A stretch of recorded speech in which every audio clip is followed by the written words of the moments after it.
अस्सलामुअलैकुम, मैं हूँ उस्मा इमरान और मैं लाई हूँ आपके लिए एक्स्ट्रा क्रिस्पी वेजिटेबल पकोड़ा बनाने की बहुत ही मज़ेदार और स्पेशल सी रेसिपी।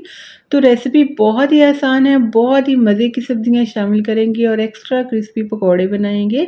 तो चलिए शुरू करते हैं। मज़ेदार और क्रिस्पी से पकोड़े बनाने के लिए मैंने ली हैं कुछ सब्जियां। गाजर ली है, बंद गोभी है और शिमला मिर्च है।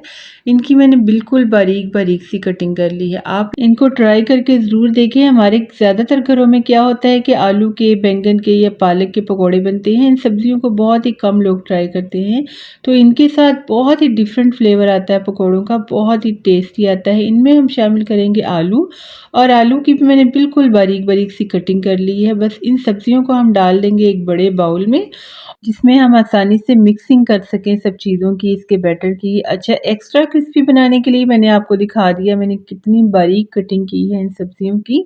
आपने मोटी मोटी कटिंग नहीं करनी, क्योंकि कटिंग पर भी बहुत ज़्यादा डिपेंड करता है। जितनी अच्छी आप बारीक कटिंग करेंगे, आपकी सब्जियां उतनी ही अच्छी क्रंची बनेंगी और आपके पकोड़े उतने ही क्रिस्पी बनेंगे।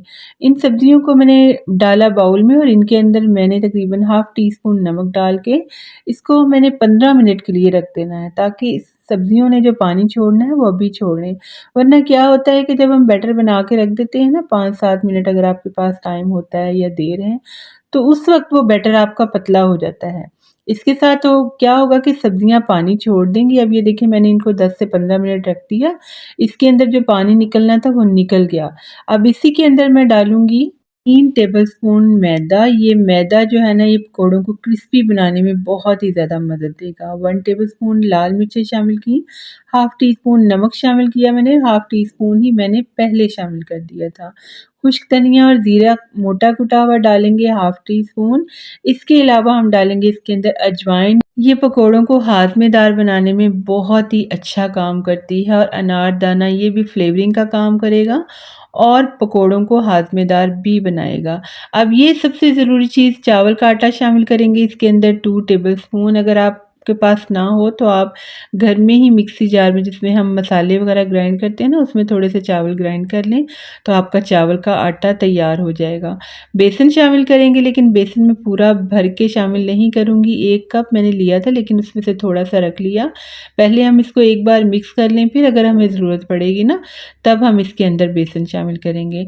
मैदा और चावल का आटा आपने ज़रूर शामिल करना है। ये पकोड़ों को क्रिस्पी बनाने के लिए बहुत ही ज़्यादा ज़रूरी है, और खाली बेसन से उतने ज़्यादा क्रिस्पी नहीं बनते जितना कि इन दोनों चीज़ों को ऐड करने से पहले मैं उसी पानी में जो सब्जियों ने छोड़ा था ना, उसके अंदर थोड़ा सा इसको मिक्स कर लूँगी। उसके बाद हमें जितना ज़रूरत पड़ेगी ना, हम थोड़ा थोड़ा पानी ऐड करते हुए इनका अच्छा सा बैटर बना लेंगे। लेकिन आपने बेसन इतना ही शामिल करना है कि सब्जियां बेसन में अच्छे से कोट हो जाएं। आपने बेसन इतना शामिल नहीं कर देना कि वो अलग से बेसन उसके अंदर एक्स्ट्रा मिकदार में होगा ना, तब आपके पकोड़े इतने क्रिस्पी नहीं बनेंगे।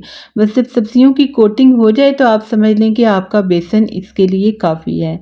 अब इस पॉइंट पे हम शामिल करेंगे इसके अंदर बेकिंग सोडा, जबकि सब्जियों की एक बार अच्छे से मिक्सिंग हो चुकी है। बेकिंग सोडा डालने के बाद मैंने इसके अंदर एक बार फिर से अच्छी सी मिक्सिंग कर देनी है, और बेसन मैंने ऐड नहीं किया था। जो मैंने बेसन बचाया था उसको रखे रखा है, उसको मैंने नहीं ऐड किया। अगर मैं वो भी ऐड करती तो इसके अंदर बेसन की मिकदार ज़्यादा हो जाती और आपके पकोड़े इतने क्रिस्पी ना बनते जितने के हमें चाहिए।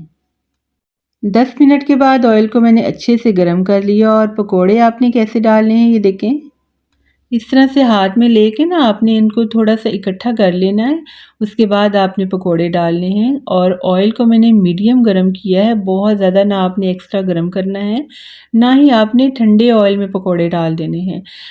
और पकोड़े जब आपने डालने हैं ना, तो बहुत ही आपने आराम से हाथ को करीब ले जाकर ऑयल के डालने हैं। जब आप दूर से डालते हैं ना पकोड़े डरते डरते, तब आपके ऊपर छींटे आ जाते हैं। ये बहुत ज़्यादा गलती करती हैं कुछ ख़वातीन, या जो शुरू शुरू में बच्चियां काम करना सीखती हैं ना, तो वो दूर से पकोड़े डालती हैं। दूर से आपने बिल्कुल नहीं डालने, हाथ को करीब ले जाकर डालेंगे ना, तो आपके हाथों पे ऑयल भी नहीं आएगा, ना ही आपके ऊपर छींटे उड़ के आएंगे। इस चीज़ का आपने बहुत ख्याल रखना है। बस जैसे जैसे आपको लगे कि पकोड़ों का कलर चेंज हो रहा है, आप इनकी साइड चेंज करते जाएं। और मुझे थोड़ी सी और जगह मिली थी, तो मैंने इसके अंदर 2-3 पकोड़े और ऐड कर लिए हैं। पकौड़े डालने के बाद आपने किसी भी टाइम पे ऑयल का टेम्परेचर कम नहीं होने देना है। जब आप ऑयल का टेम्परेचर कम कर देते हैं ना, यानी आप बिल्कुल स्लो फ्लेम कर देते हैं, तो आपके पकौड़े ऑयल पी जाते हैं। इसलिए आपने मीडियम पर, थ्रू आउट मीडियम पर ही पकौड़ों को फ्राई करना है और इसी तरह से आपने इसी कंडीशन में इनको निकालना है। एक और गलती कुछ ख़वातीन करती हैं कि जब वो पकौड़े डालने लगती हैं ना, तो एकदम से जल्दी-जल्दी से वो भर के पकौड़े डाल देती हैं। ये गलती भी आपने नहीं करनी। आपने पकौड़े डालें लेकिन ज़रा आराम-आराम से डालें, बहुत ज़्यादा फ़ास्ट स्पीड ना रखें। उसके साथ भी आपके ऑयल का टेम्परेचर एकदम से डाउन हो जाता है, ठीक है?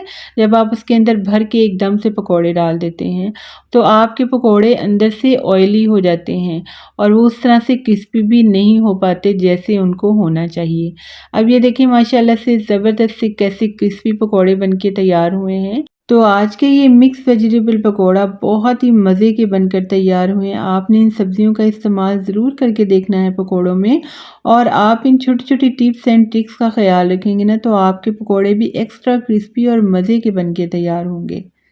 आजकल मानसून की बारिशों का सीज़न स्टार्ट हो गया है। एकदम से अचानक से मौसम इतना खुशगवार हो जाता है कि दिल चाहता है एकदम से कुछ स्पाइसी सा, कुछ मज़ेदार सा, जिस पे ज़्यादा मेहनत भी ना करना पड़े, वो जल्दी से बना के कुछ टी टाइम में खा लें। तो आप ये पकौड़े इस तरीके से बनाएं, खाएं और इंजॉय करें। आपके घर वाले भी खुश होंगे और आपका दिल भी खुश हो जाएगा। इतने मज़े के पकौड़े बनके आपके ये तैयार होंगे।